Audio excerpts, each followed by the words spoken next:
my channel. Today I'd like to start with a question. What does a 1,400-year-old party, plum blossoms and sake all have in common? The answer is they all related to the current Japanese rain name, Nengo, which is Reiwa. Reiwa. If you've ever read about Japanese history, current events, you've ever studied the language or kanji, you've most likely come across this name, Reiwa.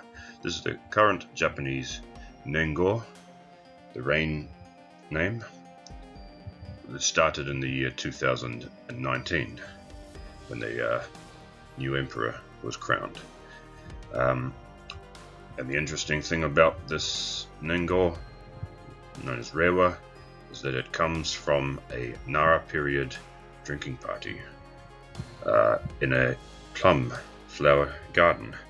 So let's look at it a little bit more.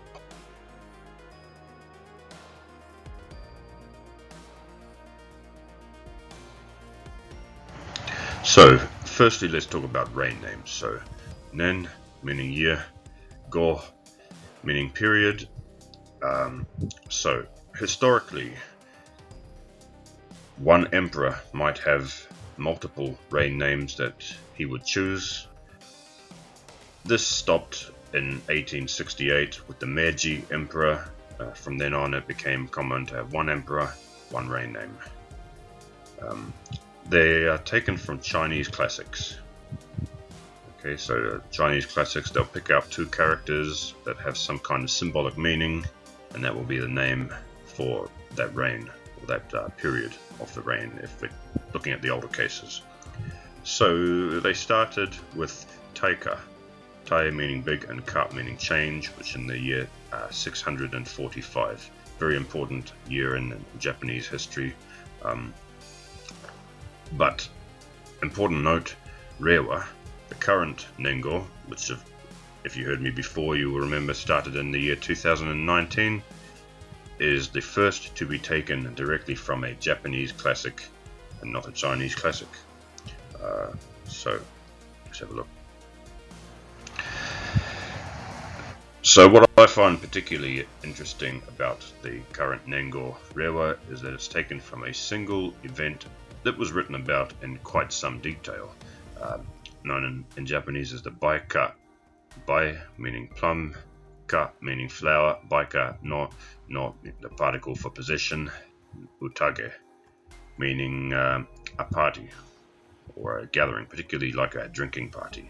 It can also be called Baika no En. En is the onyomi, the Chinese reading of this character, but as far as I know, it's more commonly known as the Baika no Utage. By the way, by the kunyomi, the native Japanese reading is Ume, and Ka, the native Japanese reading is Hana. So if you've studied Japanese, you've seen Hana before, and you're thinking, why is it called Ka? That's the onyomi as opposed to the kunyomi reading of this kanji. So Baika no Utage, and Baika Utage is one of the last episodes in the Manyoshu. The Manyoshu is the oldest collection of Japanese poetry dating back to the Nara period, the 700s. Okay, a lot of early Japanese literature comes from this period, some of the oldest. For me, it's a very interesting period. So Manyoshu, by the way, Manyoshu, a lot of debate as to where the name comes from, but Man meaning 10,000, Yo meaning leaf, and Shu meaning a collection, so 10,000 leaves, which to those of us from the English-speaking world doesn't make much sense, but if you look at the kanji for kotoba, meaning words, you'll see that it contains leaf. So there's an association with the leaves and words, so a lot of theories to do with that. Anyway, more on the Manyoshu.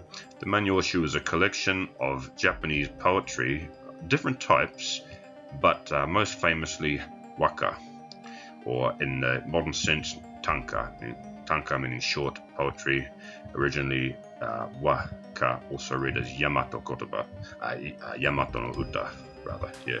So wa meaning meaning Japanese, peaceful, other meanings, and ka, meaning song, and tan, meaning short, or mijikai, mijikaiuta, so short songs. So they are traditional poems comprised of 5 syllables, and then another 7 syllables. If you know anything about poetry, which I don't know much to be honest, but if you know anything about poetry, you'll know that a 5 syllable structure is the structure of the famous haiku. Haiku is much more recent, whereas waka poems date back to possibly even pre-writing in Japan. Very, very old. I think possibly the oldest Japanese art form. So the waka or tanka collection, the oldest is the Manyoshu from the Nara period. The Nara period in the 700s, particularly the Baika no Utage episode is from the year Tenpyo Ninen. So this is how the reign names and Nengo are used. Tenpyo is the reign name from that time, Ninen, so the second year of Tenpyo, which in the Western sense corresponds to the year 730.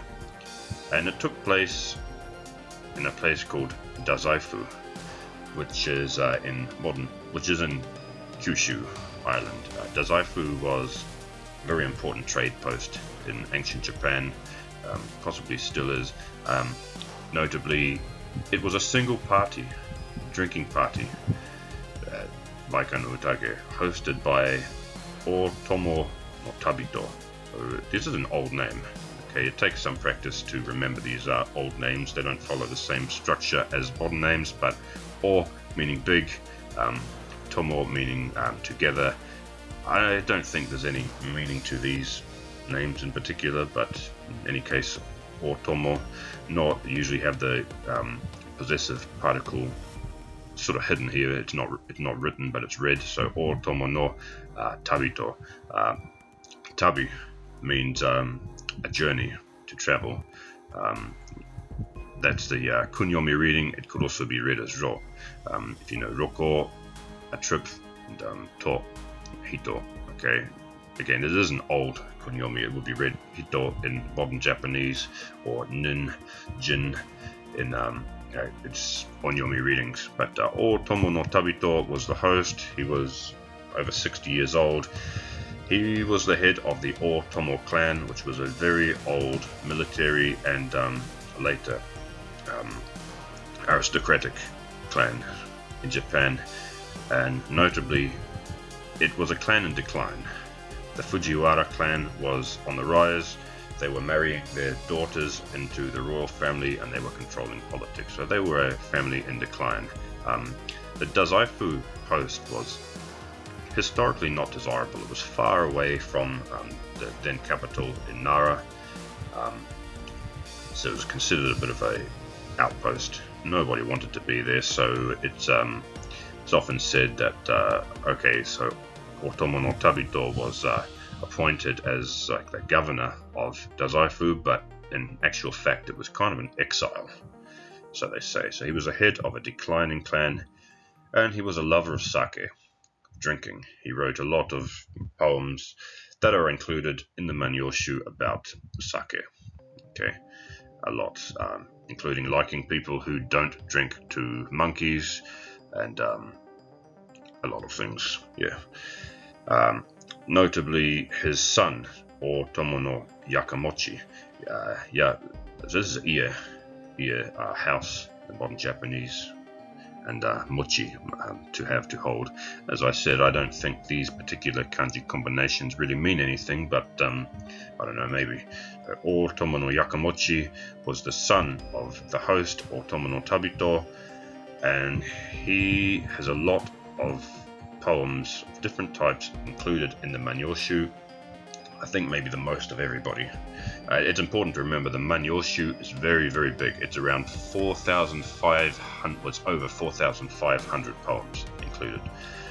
So he has a lot included in that piece, and for that reason he is thought as a possible compiler of the Manyoshu. Nobody knows exactly who compiled it or how many people did, but it's very likely, they say, that he is one of the main compilers.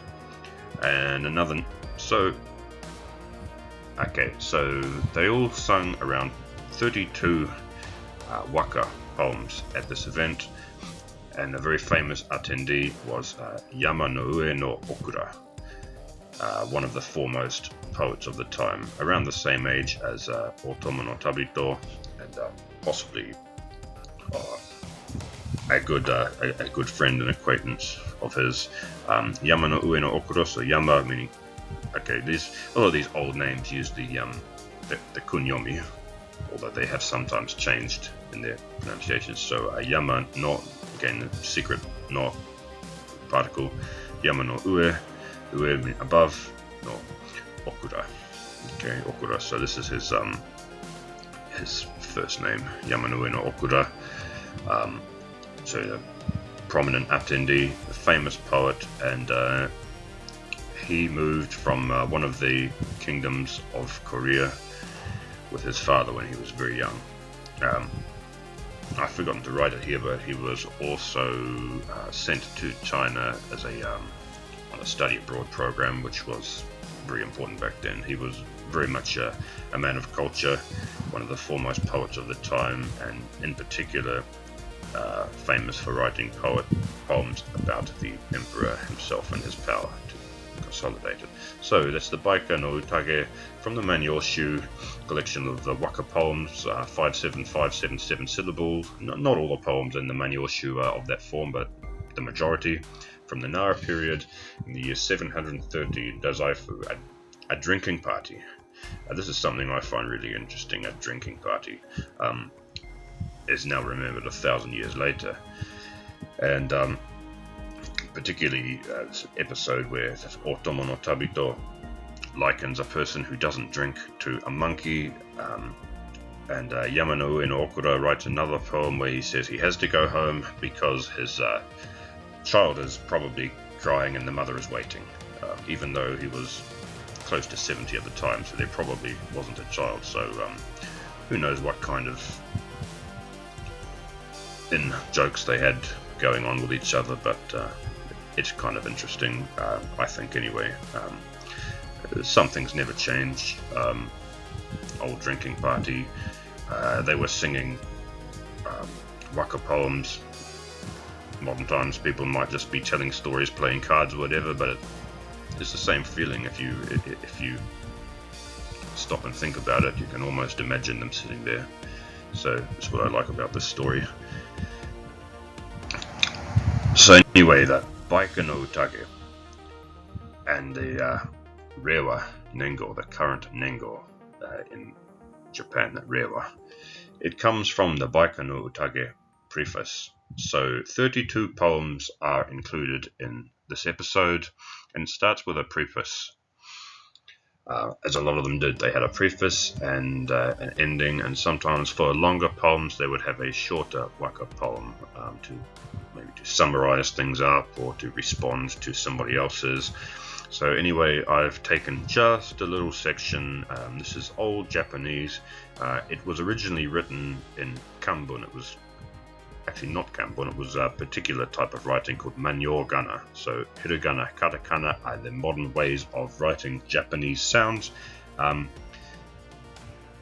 that time they didn't exist, so there were two ways of writing in Japanese. You could write Kanbun using Chinese grammar and Chinese characters, or you could write using Manyogana, which is named after the Manyoshu, and it is Chinese characters representing Japanese sounds. So probably not intelligible for Chinese audiences at the time, but it was made for Japanese people. Likely hiragana, katakana developed from Manyogana. So here is the preface. It was the poems were written in Manyogana. The prefaces and the ending notes were written in Kanbun. So this was written in Kanbun. So it reads like Shoshun no reigetsu nishite ki yoku yawaraki. Kind of complicated. I'm not going to give you a direct translation of it because I can't do one accurately. Anyway, sure. This is the onyomi reading of first. So Shoshun, first spring of Reagetsu. So here we have our Re. I've put it in blue so you can see where the Reiwa comes from. They've just been taken from the preface. They don't appear together. Sonyomi, sorry, it's Kunyomi. Yawaragi means to calm. So in this cool, gentle breeze, something of that effect. Anyway, so they've taken the Re and the Wa, they put it together to make Reiwa the rain name, which is the current rain name in Japan, taken from the year 730 from a drinking party, which I find to be quite fascinating. So,